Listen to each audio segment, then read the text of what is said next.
நந்தினி ஏதோ ரொம்ப யோசிக்கிற மாதிரி இருக்கு. அதுவா கிரேசி, என் வாழ்க்கையில நான் செஞ்ச பாவத்தை நினைச்சுல எனக்கு ரொம்ப பயமா இருக்கு கிரேசி. அதெல்லாம் யாருதான் சரி பண்ணுவானே எனக்கு தெரியல கிரேசி. நந்தினி, வானத்துல இருக்கிற நட்சத்திரத்தெல்லாம் நீ பாத்திருக்கியா? பாத்திருக்கேன் கிரேசி. அந்த நட்சத்திரம் எவ்வளவு அழகா ஜொலிக்கும் பாத்திருக்கியா? ஆமா கிரேசி. அதே மாதிரி ஏசப்பாவும் நம்மள ஜொலிக்க வைப்பாங்க. நம்ம பாவத்தை எல்லாம் அறிக்கையிட்டு நம்ம ஏசப்பாட்ட மன்னிப்பு கேட்டோம்னா ஏசப்பா நம்ம பாவத்தை எல்லாத்தையும் மன்னிச்சு வானத்துல இருக்கிற நட்சத்திரத்தை போல அழகா ஜொலிக்க வைப்பாங்க. நந்தினி, அப்படியா கிரேசி? இப்ப நம்ம ஏதாச்சும் ஒரு பாட்டு கேட்கலாமா? கேட்கலாம் கிரேசி. இப்ப அதை பத்தி ஒரு பாட்டு கத்துக்கலாமா? ஜொலிக்குது ஜொலிக்குது ஸ்டாரு, வானத்தில் ஜொலிக்குது பாரு, இயேசுவின் பிள்ளை மாறு, நீதானே லிட்டில் ஸ்டாரு. ஓஹோ, ஜொலிக்குது ஜொலிக்குது ஸ்டாரு, வானத்தில் ஜொலிக்குது பாரு, இயேசுவின் பிள்ளை மாறு, நீதானே லிட்டில் ஸ்டாரு. ஓஹோ, நீதானே லிட்டில் ஸ்டாரு, ஆஹா நீதானே லிட்டில் ஸ்டாரு. இப்ப இந்த பாட்டுக்கான ஆக்ஷன் பாத்துடலாமா? ஜொலிக்குது ஜொலிக்குது ஸ்டாரு, வானத்தில் ஜொலிக்குது பாரு, இயேசுவின் பிள்ளை மாறு, நீதானே லிட்டில் ஸ்டாரு. ஓஹோ, ஜொலிக்குது ஜொலிக்குது ஸ்டாரு, வானத்தில் ஜொலிக்குது பாரு, இயேசுவின் பிள்ளை மாறு, நீதானே லிட்டில் ஸ்டாரு. ஓஹோ, நீதானே லிட்டில் ஸ்டாரு, ஆஹா நீதானே லிட்டில் ஸ்டாரு. டியர் சில்ட்ரன், இன்னைக்கு நான் உங்களுக்கு சொல்ல போகிற ஒரு ஆலோசனை என்ன அப்படின்னா, பி ஹம்பிள். பாருங்க, ஹம்பிள் அப்படின்னா தாழ்மையா இருக்கிறதுன்னு அர்த்தம். அதை நம்ம ஹியூமிலிட்டி அப்படின்னு சொல்லுவோம். இந்த தாழ்மைய மனத்தாழ்மை அப்படின்ற ஒரு வார்த்தை கூட பைபிள்ல எல்லாம் சொல்லப்பட்டிருக்கு. அப்ப என்ன அர்த்தம்? அந்த தாழ்மை செயல் வடிவம் பெறணும்னா நம்ம மனசின் ஆழத்துல ஒரு தாழ்மையான சிந்தனை நமக்கு இருந்தாதான் அது செயல் வடிவம் பெறும். நம்ம எப்படி நம்மளோட கல்ச்சர்ல நம்ம தாழ்மையா நடந்து கொள்றோம், பெரியவங்களை பார்த்த உடனே அவங்கள வணக்கம் சொல்றோம், வீட்டுக்கு வரவேற்கிறோம், உட்கார சொல்றோம், அவங்களுக்கு வேண்டியதை எடுத்து கொடுக்குறோம், யாராவது வேலை பெரியவங்க நமக்கு சொன்னா அதை நம்ம செய்யறோம் இல்லையா? யாராவது நம்மளை கூப்பிடுறாங்க அப்படின்னா முறை சொல்லி அவங்கள்ட்ட பேசணும். இப்படிலாம் நம்முடைய தாழ்மையை மரியாதையினால நம்ம எடுத்து நம்ம காண்பித்திருக்கிறோம். இது நிறைய நேரங்கள்ல இப்போலாம் ரொம்ப குறைஞ்சிட்டே வர்ற மாதிரி தெரியுது. அப்ப ஸ்டூடெண்ட்ஸ் ஆகிய உங்களுக்கு நான் சொல்ல வருகிற ஆலோசனை என்ன அப்படின்னா, உங்களுடைய தாழ்மைய உங்களுடைய ஒரு மரியாதையின் செய்கைகளாக மாற்றி விடுங்க. பெரியவங்களை மதித்து நடக்கிறது, பொறுமையா பதில் சொல்றது, அவங்க சொல்றத பொறுமையோட கவனிச்சு கேட்கறது, என்ன வேலைகள் இருந்தாலும் அவங்களுக்கு முன்னுரிமை கொடுக்கறது. ஒருவேளை ஸ்கூல்ல டீச்சர்ஸ் இதெல்லாம் செய்யுங்க, காலேஜ்ல இதெல்லாம் செஞ்சுட்டு வாங்கன்னு சொன்னாங்கன்னா கமெண்ட் பாஸ் பண்ணாம உன்னோடைய ஹியூமிலிட்டிய ஒரு ரெஸ்பெக்ட் மூலமா நீங்க என்ன செய்யலாம், காண்பிக்கலாம். அப்போ அவங்களுக்கு உங்க மேல ஒரு நல்ல மதிப்பு கூடும். நாளைக்கு நீங்க ஒரு பெரிய பொறுப்புல வரும்பொழுது உங்களுக்கு கீழே இருக்கிற ஸ்டாஃப் உங்களையும் மதிச்சு நடப்பாங்க. நீங்க ஒரு ப்ரொஃபஸரா டீச்சரா மாறும் பொழுது உங்களோட ஸ்டூடெண்ட்ஸும் உங்களை கனப்படுத்துவாங்க. இன்னைக்கு நீங்க what you so that you ரீப், நீங்க அதை தான் அறுவடை செய்வீங்க. அப்ப இன்னைக்கு நீங்க தாழ்மையோட உங்களுடைய மரியாதையை பெரியவர்களுக்கு காண்பிக்க உங்களுடைய வார்த்தைகள்ல செய்கைகள்ல பழகுங்க. May God bless you. ஆண்டவராகிய இயேசு கிறிஸ்துவின் நாமத்தினால ஸ்டூடெண்ட் டைமுக்கு வந்திருக்கிற உங்களை ஒவ்வொருவரையும் வாழ்த்தி வரவேற்கிறோம். ஆண்டவர் இந்த 5 to 6 ஸ்டூடெண்ட்ஸ் மத்தியில் ஆண்டவருடைய நாமத்தை பற்றி சொல்லணும். அந்த பிள்ளைங்க குழப்பத்தில், கவலையில், கண்ணீரில் இருக்கிறாங்க. அவங்களுக்கு ஒரு வழியை நீங்கள் காட்டணும் அப்படின்னு சொல்லிட்டு டேவிட் அண்ணாவோட இருதயத்தில் தேவன் பாரத்தை வைத்ததுனால நம்ம இந்த டைமை ஃபிக்ஸ் பண்ணி இதை நடத்திட்டு வரோம். நீங்கள் ஒரு வேளை நேற்று இதை பார்த்துருப்பீங்க. இன்றைக்கும் ஆண்டவர் உங்கள் கூட என்ன பேச போகிறார் அப்படின்னு சொல்லிட்டு நீங்கள் ஆண்டவருடைய சமூகத்தில் கொஞ்சம் பொறுமையாக அமர்ந்திருந்து நீங்கள் இதை கேட்கும்போது இந்த செய்தியோ இதில் நடக்கிற எந்த ப்ரோக்ராமும் உங்களுக்கு பிரயோஜனமாக இருக்கும் அப்படின்றதுல எந்த விதமான சந்தேகமும் இல்லை. ஒருவேளை நம்ம குழப்பத்தோட, கவலையோட, கண்ணீரோட நான் எதுக்கு இந்த உலகத்தில் வாழணும், என்னையால் என்ன பிரயோஜனம் அப்படின்னு சொல்லி நினச்சிட்டு இருப்போம். நான் எவ்வளவுதான் பரிசுத்தமா வாழணும் அப்படின்னு சொல்லி நினைச்சாலும் என்னால முடியலையே, நான் தோற்று போகக்கூடிய ஒரு வாழ்க்கை தானே வாழ்ந்து கொண்டிருக்கிறேன், இப்படி பாவம் நிறைஞ்ச உலகத்துல நான் மட்டும் எப்படி பரிசுத்தமா வாழ்றது அப்படின்னு சொல்லிட்டு வாலிபு பிள்ளைகளாய உங்களுக்கு பயங்கரமான ஒரு கொஸ்டின் இருக்கும். அடிக்கடி இந்த கொஸ்டின் உங்க இருதயத்துல போய்கொண்டே இருக்கும். நாங்களும் வாலிப பிள்ளையா இருக்கும்போது இதே மாதிரி தான் நாங்களும் நினைச்சோம். ஐயோ, இவ்வளோ கஷ்டமான உலகத்துல, இவ்வளோ பாவம் நிறைஞ்ச உலகத்துல நான் மட்டும் எப்படி பரிசுத்தமா வாழ்றது?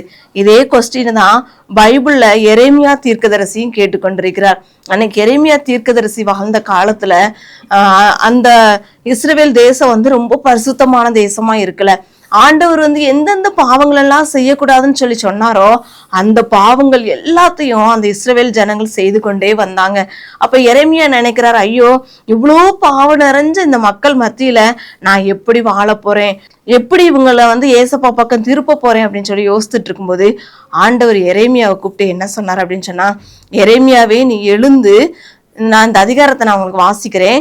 எரேமியா தீர்க்கதரிசி எழுதின புஸ்தகம் 18ஆம் அதிகாரம் 1வது வசனத்துல இருந்து அந்த இது ஆண்டவர் வந்து எரேமியாட்ட பேசுறாரு. எப்படின்னா, கர்த்தரால் எரேமியாவுக்கு உண்டான வசனம், நீ எழுந்து குயவன் வீட்டிற்கு போ, அங்கே என் வார்த்தைகளை உனக்கு தெரிவிப்பேன் என்றார். அப்படியே நான் குயவன் வீட்டிற்கு போனேன். இதோ அவன் திரிகையிலே வணைந்து கொண்டிருந்தான். குயவன் வணைந்து கொண்டிருந்த மண்பாண்டம் அவன் கையிலே கெட்டு போயிற்று.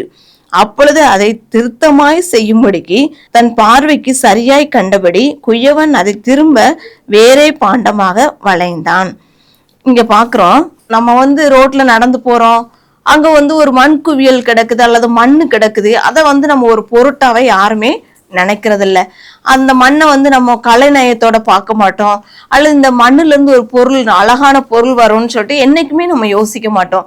ஆனா அந்த குயவன் வந்து ஒரு மண்ணை பார்க்கும்போது யோசிப்பார், இந்த மண்ணுல வந்து நம்ம ஒரு மண்பாடம் செஞ்சோம்னா நல்லா இருக்கும், இந்த மண்ணுல எடுத்து நம்ம ஒரு கனமான ஒரு பாத்திரத்தை செஞ்சோம்னா நல்லா இருக்கும் அப்படின்னு சொல்லிட்டு அந்த குயவனுக்கு அந்த தாட்டு வரும். அதே மாதிரிதான் இங்க எரேமியாட்ட ஆண்டவர் சொல்றாரு, நீ வந்து ஒரு குயவன் வீட்டுக்கு போன்னு சொல்றாரு. அப்போ எரேமியா ஆண்டவர் சொன்னதுக்கு கீழ்ப்படிஞ்சு அந்த குயவன் வீட்டுக்கு போறாரு. அங்க குயவன் வந்து ஒரு மண்ணை எடுக்கிறாரு. அந்த மண்ணுல தூசி இருந்திருக்கு, கல் இருந்திருக்கு, அதுல தேவையில்லாத பொருட்கள் எல்லாம் நிறைய இருந்துச்சு. அப்ப அதெல்லாம் எடுத்து அந்த மண்ணை காய வச்சு அதுக்கடுத்து அதை வந்து சலிச்சு அதுல இருக்கிற குப்பைகள், அது இந்த புல்லு, இந்த மாதிரி என்னென்ன கழிவுகள் இருக்கோ அது எல்லாத்தையும் அந்த குயவன் எடுத்துட்டாரு. எடுத்து அழகா அதுல தண்ணியை ஊத்தி நல்லா பிசைறாரு. பிசையும் போது அந்த மண்ணு நினைச்சிருக்கோம், ஐயோ இந்த குயவன் என்னை ஏன் தான் இவ்வளோ பாடுபடுத்துறாரோ, என்னை போட்டு நழுக்கு நழுக்கு நழுக்குன்னு மிதிக்கிறாரு, என்னையால வலி தாங்க முடியலன்னு கூட அந்த களிமண் நினைச்சிருக்கோம். இதே போலதான் நம்முடைய வாழ்க்கையிலையும் நிறைய நேரங்கள்ல நம்ம நினைப்போம், ஆண்டவர் நமக்கு வருகிற பாடுகள், பிரச்சனைகள் எல்லாம் நம்ம பார்க்கும்போது, ஆண்டவர் என்னை ஏன் தான் இப்படி போட்டு என்னை பாடாப்படுத்துறாரோ, அல்லது என்னை ஆண்டவர் ஏன் இவ்வளோ கஷ்டப்படுத்துறாரோ அப்படின்னு சொல்லிட்டு நமக்கு தோணும்.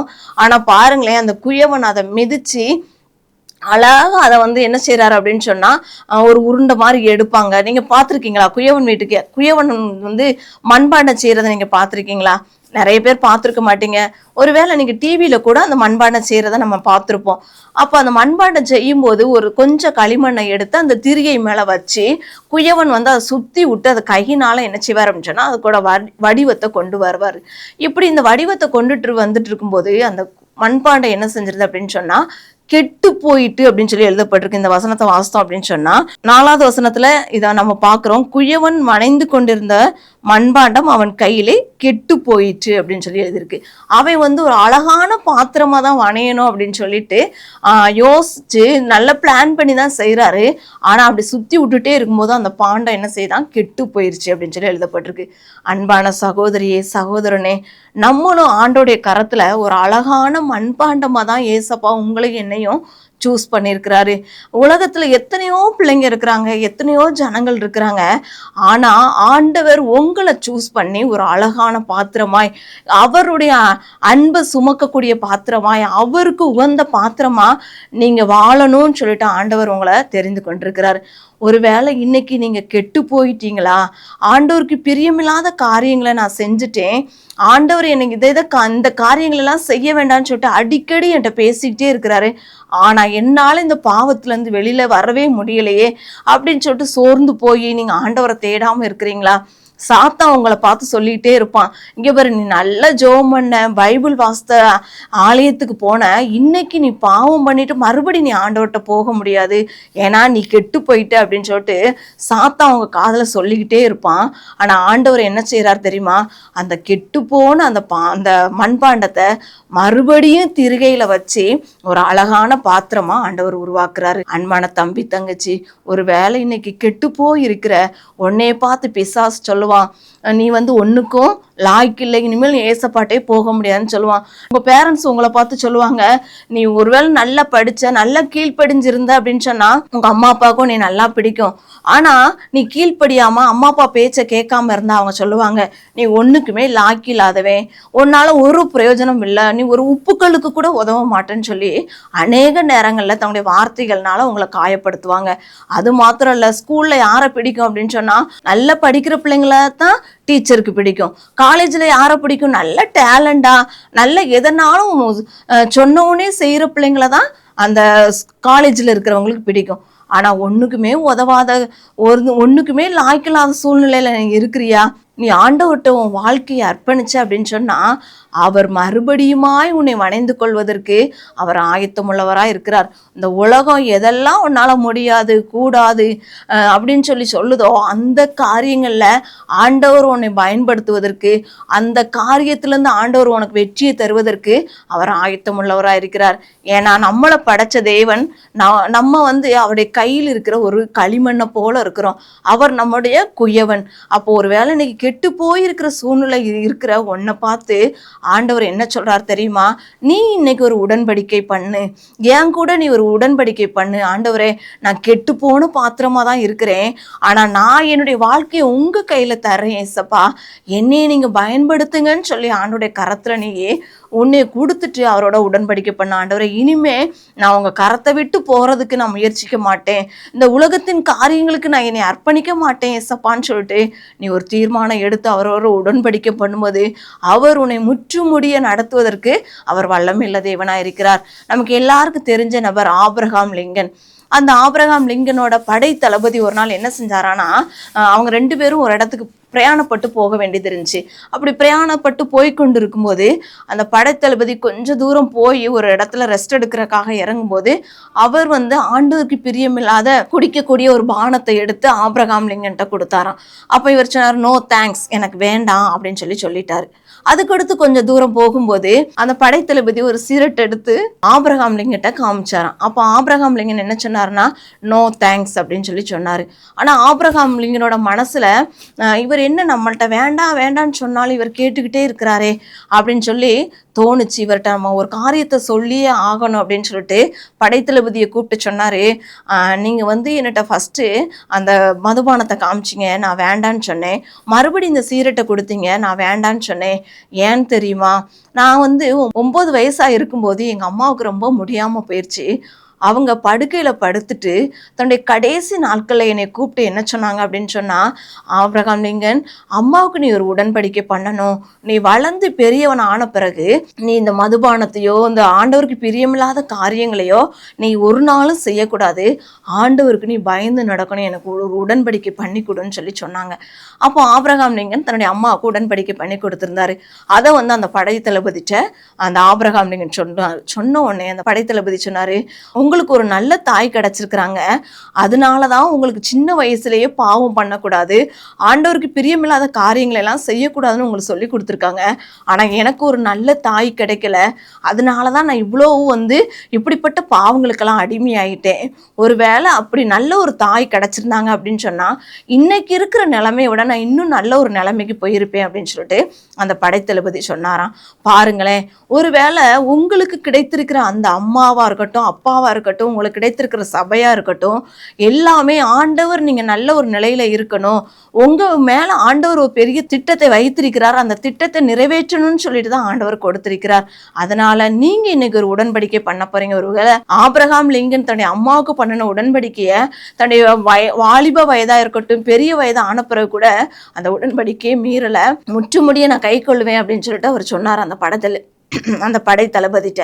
அதே போலதான் இன்னைக்கு நீங்க எடுக்கிற ஒரு சின்ன தீர்மானமா இருக்கட்டும், நான் வந்து ஒருவேளை கெட்டு போன சூழ்நிலையில இருந்தாலும் ஆண்டவர் என்னை ஏற்றுக்கொள்வார்ன்ற ஒரு நிச்சயத்தோட நீங்க ஆண்டோடைய கரத்துல ஆண்டோடைய பாதத்துல முழங்கால் படிட்டு நீங்க எவ்வளவு தூரம் ஆண்டவரை விட்டு தூரமா போயிருந்தாலும் நீங்க ஆண்டவர்கிட்ட உங்க முழு இருதயத்தோட, உடைந்த இருதயத்தோட, நொறுங்குண்ட இருதயத்தோட நீங்க ஆண்டோடைய சமூகத்துல வந்து, ஆண்டவரை என்னையும் ஏற்றுக்கோங்க ஏசப்பா, என் பாவத்தையும் மன்னிங்க ஏசப்பா அப்படின்னு சொல்லிட்டு நீங்க ஜெபிச்சீங்க அப்படின்னு சொன்னா உங்களையும் ஆண்டவர் மறுபடியுமாய் வணைந்து அநேகருக்கு பிரயோஜனமுள்ள பாத்திரமாய் மாற்றுவதற்கு அவர் வல்லமை உள்ளவராக இருக்கிறார். ஒருவேளை நீங்க நினைக்கலாம், நான் மற்றவங்களை போல நல்லா படிக்க முடியலையே, மற்றவங்க சூழ்நிலை நல்ல குடும்பத்துல பிறந்திருக்கிறாங்க, நல்ல அம்மா அப்பா அவங்களுக்கு இருக்கிறாங்க, வசதியான குடும்பத்துல இருக்கிறாங்க அப்படின்னு சொல்லி நீங்க நினைக்கலாம்.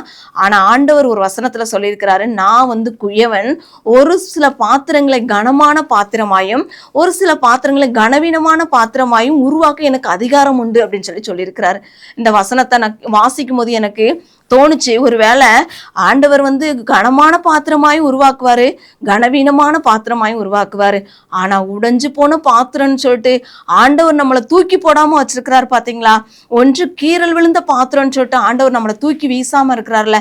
அப்ப ஆண்டவர், அதுக்கே நம்ம ஆண்டவருக்கு நன்றி சொல்லணும். ஏன் அப்படின்னு சொன்னா, ஆண்டவர் உங்களை ஒருவேளை கனவீனமான பாத்திரமாய் ஒரு ஏழை குடும்பத்துல ஒரு டேலண்டே இல்லாம நீங்க பிறந்திருந்தாலும் பரவாயில்ல, ஆண்டவர் உங்களையும் கொண்டு பெரிய காரியங்களை செய்வார்.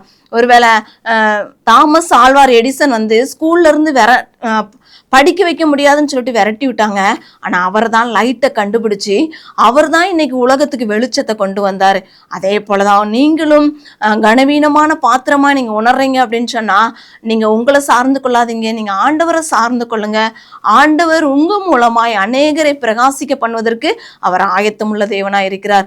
இந்த நேரத்திலும் ஆண்டவரே, நான் தூரம் போன ஆண்டவரே, நான் உடைஞ்ச பாத்திரமாய், ஆண்டவரே நான் கீறல் விழுந்த பாத்திரமாய், ஒன்றுக்கு உதவாத பாத்திரமா நிற்கிறேன் ஏசப்பான்னு சொல்லிட்டு நீங்க உணர்வீங்கன்னா, இந்த நேரத்துல கண்களை மூடி, ஆண்டவரே நான் ஒன்றுக்கு உதவாத பாத்திரம் தான் சுவாமி, என்னையும் நிரப்ப உங்களால முடியும் ராஜான்னு சொல்லி ஆண்டவருடைய கரத்துல நீங்க உங்களை அர்ப்பணிப்பீங்க அப்படின்னு சொன்னா, ஆண்டவர் உங்களையுமே எடுத்து பிரகாசிக்க பண்ணுவதற்கு அவர் உண்மையுள்ள தேவனாயிருக்கிறார். ஒருவேளை நீங்க இப்படிப்பட்ட சூழ்நிலையில இருக்கிறீங்க அப்படின்னு சொன்னா, நீங்களும் ஆண்டுடைய சமூகத்துல உங்களை அர்ப்பணிங்க. ஒருவேளை உன் ஃப்ரெண்ட்ஸா இருக்கலாம், உன் கூட பிறந்தவங்களா இருக்கலாம், உன் ஊர்ல உனக்கு அறிமுகமானவங்களா இருக்கலாம். அவங்களையும் நீ ஆண்டவருடைய சமூகத்துல நடத்துவதற்கு உன்னால முடிஞ்ச காரியங்களை செய்யணும்னு சொல்லிட்டு ஆண்டவர் இஷ்டப்படுறாரு. இந்த ஆகஸ்ட் 15 நம்ம திருச்சியில இருக்கிற மொராய் சிட்டி அப்படின்ற இடத்துல வாலிபர்களுக்குன்னு சொல்லி ஒரு சிறப்பு கூட்டத்தை ஆண்டவர் நமக்காக ஒழுங்குபடுத்தி தந்திருக்கிறார். அந்த முகாம்ல இப்படிப்பட்ட சூழ்நிலையில வாழ்கிற உன் ஃப்ரெண்ட்ஸு யாரா இருந்தாலும் நீ அழைச்சிட்டு வந்த அப்படின்னு சொன்னா, ஒருவேளை அவங்க கெட்டு போன சூழ்நிலையில இருக்காங்கன்னு சொல்லி உனக்கு தெரியும், உலகம் அவங்கள பலவிதமா பேசுதுன்னு சொல்லிட்டு உனக்கு தெரிஞ்சிருந்தாலும் நீ வெட்கப்படாத. அவங்களும் ஒரு ஆத்துமாவா நினைச்சு நீ அந்த இடத்துக்கு கூப்பிட்டு வந்த அப்படின்னு சொன்னா, உன் மூலம் அந்த ஆத்துமாவை தேவன் ரட்சிப்பார். அவங்களுடைய பேரும் ஜீவ புஸ்தகத்துல எழுதப்படும். அதனால நீங்க ஒரு முயற்சி பண்ணுங்க. உங்க ஃப்ரெண்ட்ஸ் 5 பேரா இருக்கலாம், 10 பேரா இருக்கலாம், ஒருவேளை உனக்கு தெரிஞ்ச ஒரு 20 பேரையோ உன்னால முடிஞ்ச அளவுக்கு நீ அந்த முகாமுக்கு கூப்பிட்டு அப்படிப்பட்ட சூழ்நிலையில இருக்கிற நபர்களை நீ ஆண்டோடைய சமூகத்துல கூட்டு வருவ அப்படின்னு சொன்னா, ஆண்டவர் உன்னை கொண்டும் உன்னையும் மாற்றுவார், உன்னையும் ஆசீர்வதிப்பார். உன் மூலமாய் அநேகர் ஆசீர்வதிக்கப்படுவாங்க. நீ ஆசீர்வாதமான வாய்க்காலாய் பயன்படுவாய் என்பதுல எந்த விதமான சந்தேகம் இல்லை. கண்களை மூடி நாம் ஜெபிப்போமா? ஆவியானவரே, நன்றியோடு ஸ்தோத்தரிக்கிற ராஜா, உம்மை துதிக்கிறோம், உம்மை ஸ்தோத்தரிக்கிறோம் அப்பா. ஆண்டவரே, ஒரு வேளை எங்க வாழ்க்கையிலையும் ஆண்டவரே உமக்கு பிரியமில்லாத பாவங்கள், அசுத்தங்கள் ஆண்டவரே நீர் பலமுறை எச்சரித்தும் ஆண்டவரே அந்த பாவங்களை விட்டு வெளியில வராதபடி ஆண்டவரே அந்த பாவத்துல சிக்கி இனிமேல் நான் ஆண்டவரிடத்துல போக முடியாது, ஏசப்பா என் பாவத்தை மன்னிக்க மாட்டார் என்ற சூழ்நிலையில ஆண்டவரே தனிமையில கண்ணீர் வடித்து கொண்டிருக்கிற எங்கள் சகோதரிகளே, ஆண்டவரே எங்கள் தம்பிமார்களை, எங்க தங்கச்சிமார்களை இந்த நேரத்துல உடைய கரத்துல தந்து ஜெபிக்கிறோம் அப்பா. தனிமை உணர்வுல ஆண்டவரே என்னை ஏற்றுக்கொள்வாரா என்று சொல்லி அப்பா, ஒரு கெட்டு போன பாத்திரமாய் ஆண்டவரே ஒரு கீறல் விழுந்த பாத்திரமாய் இருக்கிற ஒவ்வொரு பிள்ளைகளையும் என் தேவனாய் கர்த்த நீர் எடுத்து அப்பா மறுபடியுமாய் உடைய திருகையில வைத்து உருவாக்குவீராக என்று கூட ஜெபிக்கிறோம் சுவாமி. ஆண்டவரே உம்மால மாத்திரமே முடிய ராஜா. ஆண்டவரே இப்படி கெட்டு போன சூழ்நிலையில ஆண்டவரே எல்லாராலும் புறக்கணிக்கப்பட்ட சூழ்நிலையில ஆண்டவரே அப்பா பாவத்துல இருந்து வெளியில வர முடியாம திகைத்து கொண்டிருக்கிற ஒவ்வொரு வாலிப பிள்ளைகளையும் ஆண்டவரே இந்த ஆகஸ்ட் 15 மீட்டிங்க்கு என் தேவ நீர் அழைத்து வருவீராக என்று கூட ஜெபிக்கிறோம் அப்பா. ஆண்டவரே இந்த ஸ்டூடெண்ட் டைம் இவங்களுக்கு பிரயோஜனமானதா இருக்கட்டும் சுவாமி. இது அநேகருக்கு இவங்க அறிமுகப்படுத்த நீர் ஆண்டவரே இந்த நேரத்தை அப்பா நீர் உமது பரிசுத்த ஆவியின் வல்லமையினால் அப்பா அபிஷேகித்து தருவீராக என்று கூட ஜெபிக்கிறோம் அப்பா. ஆண்டவரே இதை பார்க்கிற கேட்கிற ஒவ்வொருடைய வாழ்க்கையிலும் என் தேவன் நீர் ஒரு பெரிய மாற்றத்தை தருவீராக என்று கூட ஜெபிக்கிறோம் சுவாமி. ஆண்டவரே ஸ்தோத்திரிக்கிறோம். நீங்க ஏற்றுக்கொள்ளக்கூடிய தேவன் அப்பா.